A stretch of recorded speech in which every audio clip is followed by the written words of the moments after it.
आज के सत्संग का मुख्य विषय भगवान कैसे मिले। आज के सत्संग का मुख्य विषय भगवान कैसे मिले। मेरे गुरुदेव ने बड़ी सुंदर बात कही है कि भगवान कैसे मिल सकता है। सबसे पहले हम जाने कि हम में और पशु में क्या अंतर है। हम में और पशु में क्या अंतर है। पशु को भगवान नहीं मिलते। कहते हैं बड़े भाग्य मानुष तन पावा, बड़े भाग्य मानुष तन पावा, शुर दुर्लभ सब ग्रंथ गावा, शुर दुर्लभ सब ग्रंथ गावा। बड़े भाग्य से ये मानुष तन मिलता है। तो मानुष तन में भगवान की प्राप्ति हो जाती है। कैसे? सबसे पहले ये जाने कि पशु को भगवान प्राप्त नहीं होता है, मानव को भगवान प्राप्त होता है। क्यों? क्योंकि मनुष्य के अंदर एक चीज विशेष है, बाकी सब पशु के समान है। जैसे पशु आहार करता है, आहार माने भोजन। मनुष्य भी आहार करता है, मनुष्य भी भोजन करता है। पशु विहार करता है माने भोजन को पचाना, और घूमना फिरना मनुष्य भी करता है। यही भोजन को पचाता है, घूमता है, फिरता है, विहार करता है। तीसरा पशु निद्रा करता है माने सोता है। मनुष्य भी निद्रा करता है, मनुष्य भी सोता है। चौथा पशु को भय है, और मनुष्य को भी भय है। देखा है, पशु भय के कारण ही तो काम करता है। कोई बैल है, भैंसा है, इनको भय दिखा देते तो वो चलने लगता है। और मनुष्य को भी भय किसका है? यमराज का है, नरक का है, और बुरे कर्मों का क्या फल होगा इसका भय है। और सबसे बड़ा भय तो काल का है कि ये काल खा जाएगा। पांचवी चीज पशु मैथुन करता है माने संभोग करता है, और मनुष्य भी मैथुन करता है, संभोग करता है। तो फिर पशु और मनुष्य में अंतर क्या है?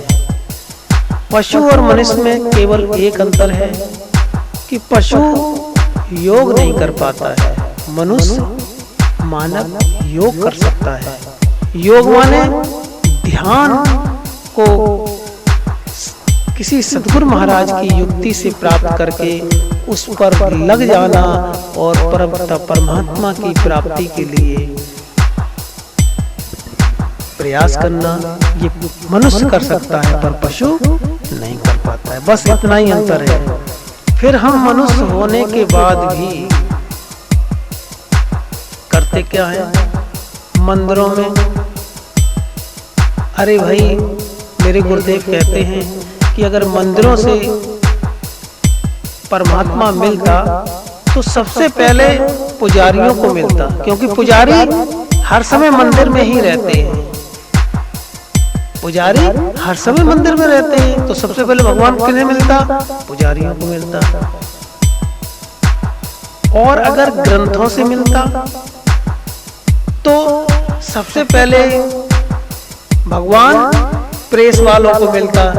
इन प्रिंटिंग प्रेस वालों ने यानी कितने ग्रंथ छाप दिए हैं, तो इन्हें भगवान पहले मिलता।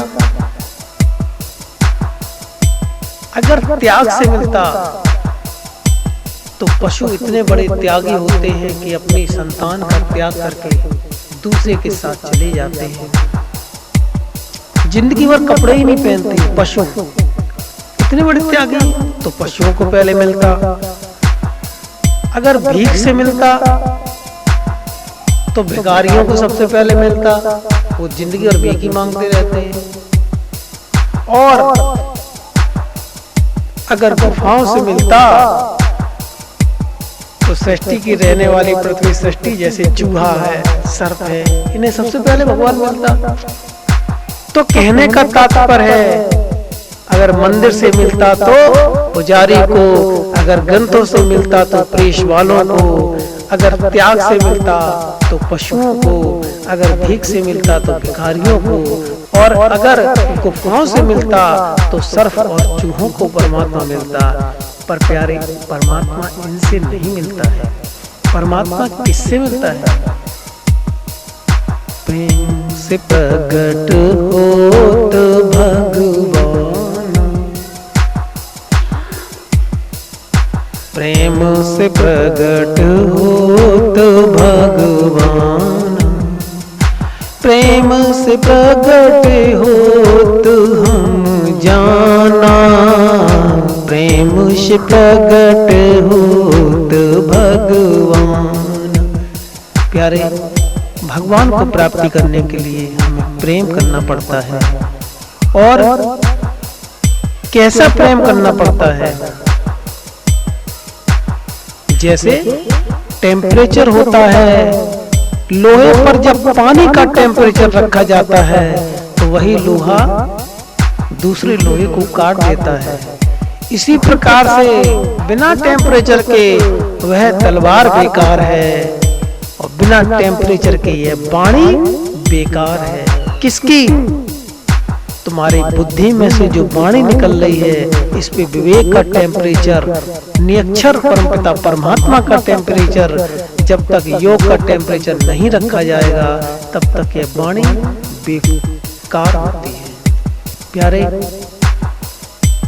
मैंने गुरुदेव से जब पूछा कि गुरुदेव, भगवान को प्राप्त करने के लिए कहते हैं आस्तिक को भगवान मिलता है, नास्तिक को नहीं, क्या सत्य है? गुरुदेव ने कहा ऐसा नहीं। संसार में देखा जाए तो न तो हमें आस्तिक लोग दिखाई पड़ते हैं, बहुत कम आस्तिक दिखाई पड़ते हैं, जाना तक।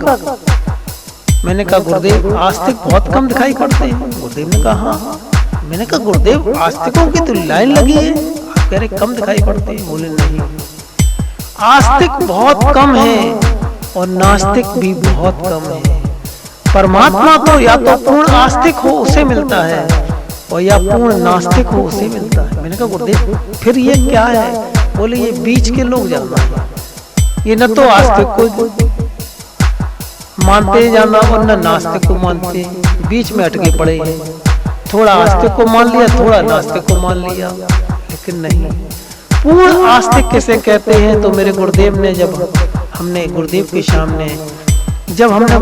सामने यह प्रश्न रखा कि हे मेरे गुरु महाराज, पूर्ण आस्तिक किसे कहते हैं? तो गुरुदेव ने कहा, जो सब आधारों से प्रेम करे वह पूर्ण आस्तिक है। आधार माने जैसे जल है, पृथ्वी है, वायु है, अग्नि है, आकाश है,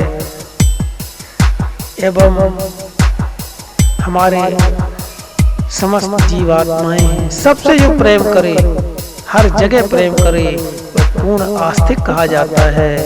और जो बिना आधारों से प्रेम करे, क्योंकि बिना आधार का कौन है? परमात्मा, उससे ही सारे आधार बने हैं। तो जो केवल बिना आधार उस शून्य परमपिता परमात्मा को मान लेता है तो उसे ही परमात्मा मिल जाता है। तो या तो पूर्ण आस्तिक को परमात्मा मिल जाता है या पूर्ण नास्तिक को मिल जाता है। पर ऐसे लोग आगे मिलते कहाँ हैं? बीच के लोग ज्यादा हैं। न पूर्ण तरीके से आस्तिक बन पा रहे हैं, पूरी हर जगह आस्था नहीं रख पा रहे हैं, किसी में है किसी में नहीं है, और न पूर्ण तरीके से नास्तिक बन पा रहे हैं, इसलिए वह परमात्मा की प्राप्ति में असफल हो जाते हैं। मैंने कहा गुरुदेव, मैंने आस्था बालों से मिलूंगा। तो गुरुदेव ने कहा बहुत अच्छी बात है। आस्था बालों से मिलने का मतलब है आस्था वाले कौन होते हैं? जिन्हें परमपिता पाने की जिज्ञासा हो, वो आस्था वाले होते हैं। तो गुरुदेव ने कहा कि जब आस्था चैनल से मिलना तो उनसे कहना कि भैया तुमने बहुत बड़ी आस्था दिखाई है, अब क्या तुम्हें आगे किसी से वास्ता पड़ा है परमात्मा से? मैंने कहा क्या मतलब? गुरुदेव ने कहा पाने की जिज्ञासा को आस्था कहते हैं और आमने सामने आ जाने को परमात्मा की वास्ता कहते हैं। हाँ, परमात्मा आमने सामने आए तब तो वास्ता पड़े उससे, अभी तो आस्था में लगे।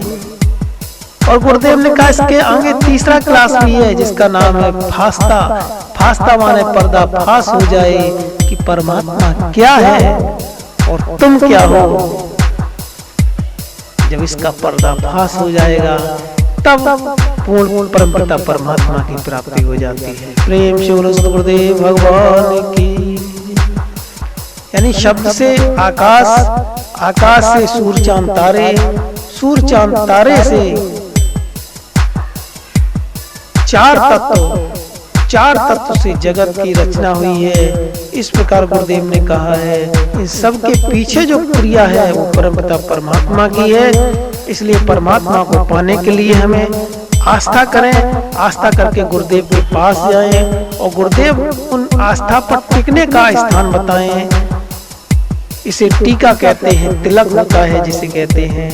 हम तिलक 3 जगह लगाते हैं, एक नाभि पर, एक हृदय पर, एक आज्ञा चक्र पे।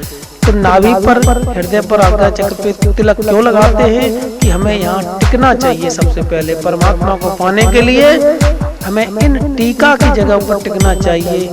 गुरु परमात्मा के स्थान के रास्तों पर टिकने के निशान को टीका कहते हैं। हमने पहले नाभि पे लगाया, माने नाभि पे टिके, फिर हृदय पे लगाया, माने हृदय पे टिके, फिर कंठ पे लगाया, माने कंठ पे टिके, फिर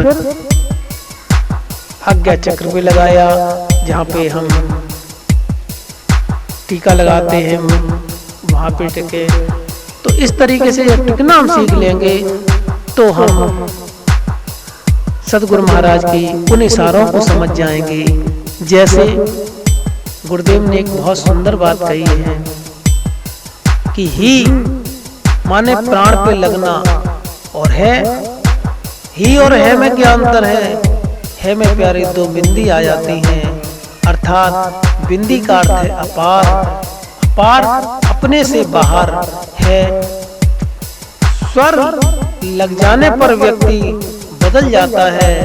जैसे ही के ऊपर बड़ी की मात्रा आने पर वह प्राण हो जाता है और है पर एक बिंदी लग जाती है तो वह अपार का संकेत दे देता है। ऐसे ये जीव जुदा और नुक्ता लगा दिया तो वह हो गया खुदा। अर्थात एक बिंदी, एक है का इशारा जीवात्मा को बदल सकता है।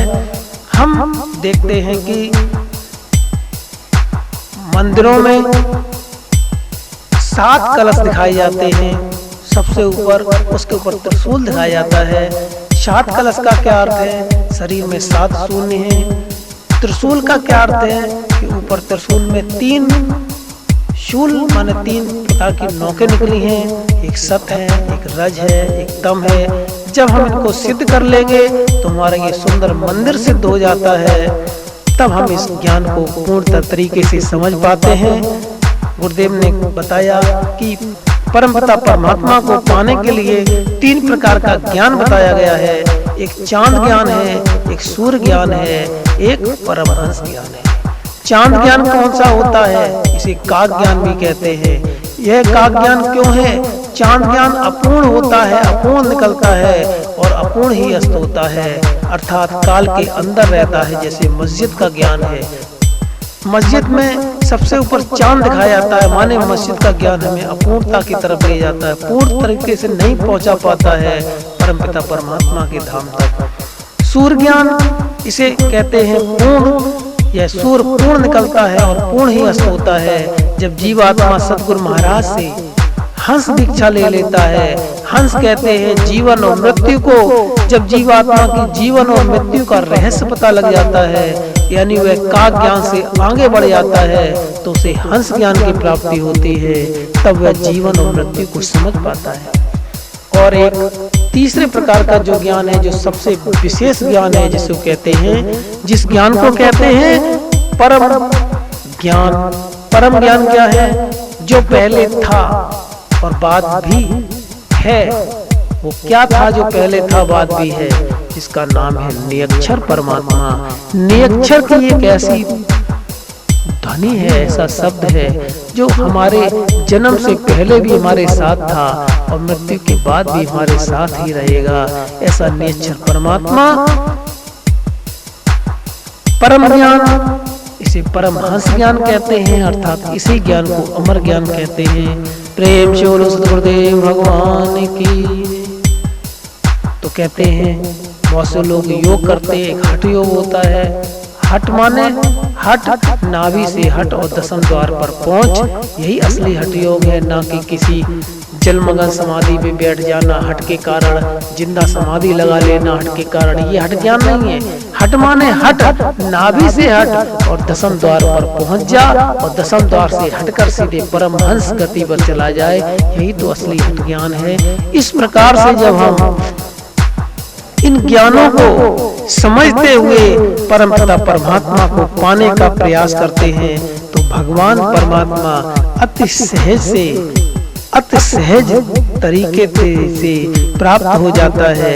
अति सहज तरीके से माने जब गुरुदेव ऐसा योग बता देते हैं जहाँ कुछ करने की जरूरत नहीं होती है, सब कुछ हो जाता है अपने आप। प्रेम से बोलो गुरुदेव भगवान की जय। ऐसा ज्ञान प्राप्त करने के बाद ही हम उस परम पिता परमात्मा को पा सकते हैं।